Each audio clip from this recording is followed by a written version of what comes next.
Home YouTube channel subscribe பண்ணிக்கலனா உடனே subscribe பண்ணிக்கோங்க. பக்கத்துல இருக்க பெல் பட்டனை கிளிக் பண்ணிக்கோங்க. அப்பதான் நாங்க போடுற வீடியோஸ் உங்களுக்கு உடனுக்குடனே அப்டேட் ஆகும்.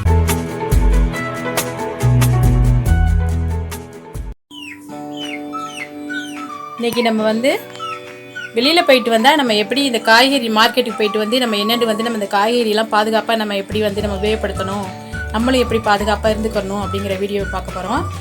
அது இப்போ தான் நாங்கள் மார்க்கெட் போயிட்டு வந்தோம். இந்த காய்கறிலாம் இப்போ வாங்கியிருக்கேன்னா இப்போ பாருங்கள். இப்போ நம்ம வந்ததும் நம்ம கையை நம்ம எப்படி வாஷ் பண்ணுறது பார்ப்போம். இப்போ தான் வந்தேன் மார்க்கெட் போயிட்டு.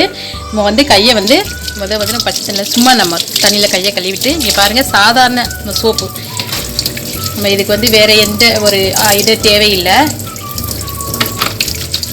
சோப்பு நம்ம கையில் போட்டு கழுவிக்கலாம்.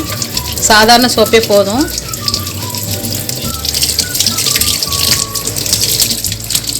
பாருங்கள், பால் பாக்கெட் வாங்கிட்டு வரோம். பால் பாக்கெட்டு பல பேர் கையில் போயிட்டு நமக்கு வருது. இந்த பால் பாக்கெட்டை நம்ம எப்படி கழுவுறதுன்னா, பால் பாக்கெட்டை கழுவிட்டு தான் நம்ம ஃப்ரிட்ஜில் வைக்கணும்.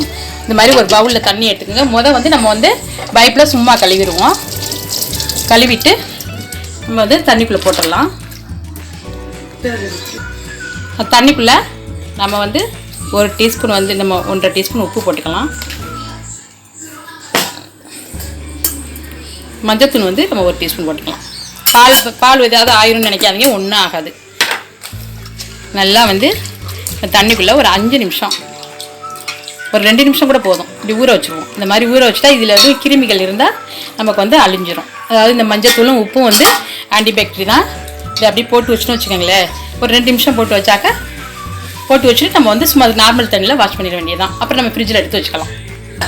பால் திறந்து நம்ம அதே மாதிரி காய்கறியில் நம்ம மார்க்கெட் போயிட்டு இந்த காய்கறிலாம் வாங்கிட்டு வந்திருக்கோம் பார்த்தீங்களா. இந்த காய்கறியிலே நம்ம தண்ணி வச்சு நல்லா நல்லா 2 தண்ணி வச்சு நல்லா வாஷ் பண்ணிவிட்டு, நல்லா ஒரு வெதுவெதுப்பான தண்ணியில் கூட நம்ம ஃபஸ்ட்டு பச்சை தண்ணியில் கழுவிடலாம்.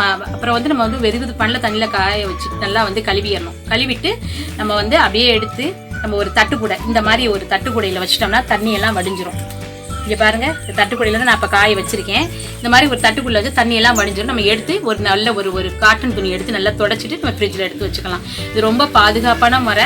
நம்ம இப்போ இருக்கிற நம்ம இந்த நோய் இருக்கிறதுக்கு நம்ம ரொம்ப பாதுகாப்பாக நம்ம இருந்துக்கணும். இந்த மாதிரி நீங்களும் இந்த மாதிரி பயன்படுத்தி நீங்கள் செஞ்சுக்கிறது ரொம்ப நல்லது. குழந்தைங்க இருக்க வீட்டிலாம் நம்ம வாங்கிட்டு டக்குனு ஃப்ரிட்ஜுக்குள்ளே தூக்கி வச்சுருவோம். அப்படி வைக்காமல் நம்ம இந்த மாதிரி செஞ்சுக்கிட்டோம்னா ரொம்ப நல்லது.